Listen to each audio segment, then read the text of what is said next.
Welcome to ACD Combatives, your combatives and control tactics channel. Please like, subscribe, and share.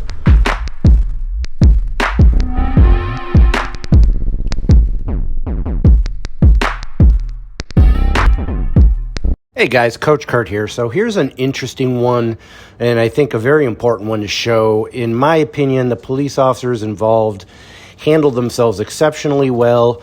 The whole point of this video is to show just how quickly things can get out of hand and how important it is to control the head, the hips, the hands, the shoulders of the opponent you're grappling with. That clinch range is so important, especially when they are introducing a weapon. There are two places to be when you are clinching with somebody and they try to pull a weapon. Get the hell out and shoot them before they can shoot you, or shoot them before they can stab you, or stab them before they can stab you. You get the idea.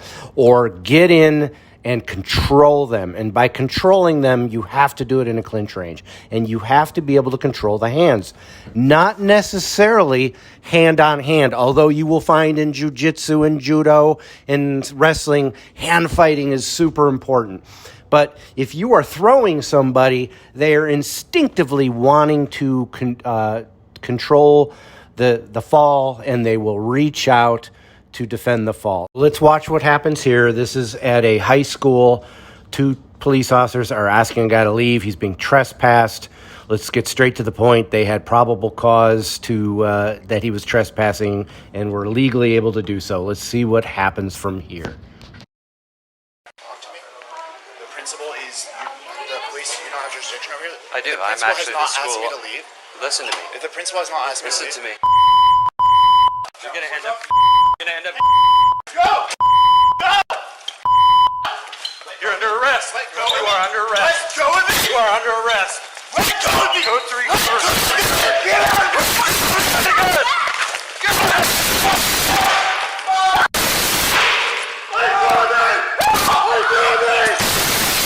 Right, so let's recap in slow motion. Here he is. He's insisting that he's going in. He's pulling away from the police. The officer is trying to control his arms, spin him around, and here he intelligently uses the wall to stop the guy. So he's no longer getting away, he's up against a wall. But this squirmy little bastard who's insist on putting all these children at risk reaches for a gun. And there you are. He is reaching for a weapon.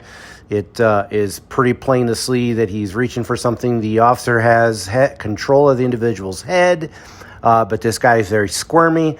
And is reaching out for a weapon. And as he turns, out comes the gun. Now, the cop has successfully off-balanced him, and he's got the gun out. And this turns into a ground fight really quickly. And it's a dangerous place to be separated from a bad guy in a gunfight on the ground. Because you can see the cop is doing a really good job of doing side control to keep the weapon away from himself and his partner. And now he also knows that there's a bunch of children that are at risk. And unfortunately, this individual was shot. And now rightly so. This individual endangered these two officers and all those children. Horrible situation. But let's get back to the point here, controlling the heads and the hands on the takedown. Now, I'm not going to emphasize any particular technique. I emphasize concepts when I train my officers. And here I am controlling the head and shoulders. As you saw, he reached out to protect himself instinctively, and I go for a mount. A mount is a great place to control somebody because they have no power in their hands. If they have no power in their hands, they can't use a gun against you. Also, you have control of their hips. If you control their hips and the gun isn't out yet, chances are they can't get to the gun because you're sitting on their hips, sitting on the gun. So it doesn't matter how you get there. You off balance and take the individual down. Now, this one I threw in on purpose, homage to my private instructor that I had back in my last duty station, Colton. Coach Colton here and I are doing what we call clinch sparring. We put the gloves on, and we're not going way out, but we're clinching, and you see how I'm trying to get control. I keep him off with a front kick. We tie up again. Again, this is clinch sparring, not full-out sparring. And here I overcommit to his back, and he takes a beautiful hip throw using an arm and shoulder throw. Let's watch that again. See how I'm reaching out? Watch one more time from this angle. I reach out and smack. If I would have had a gun in that hand, it would have went flying out of my hand.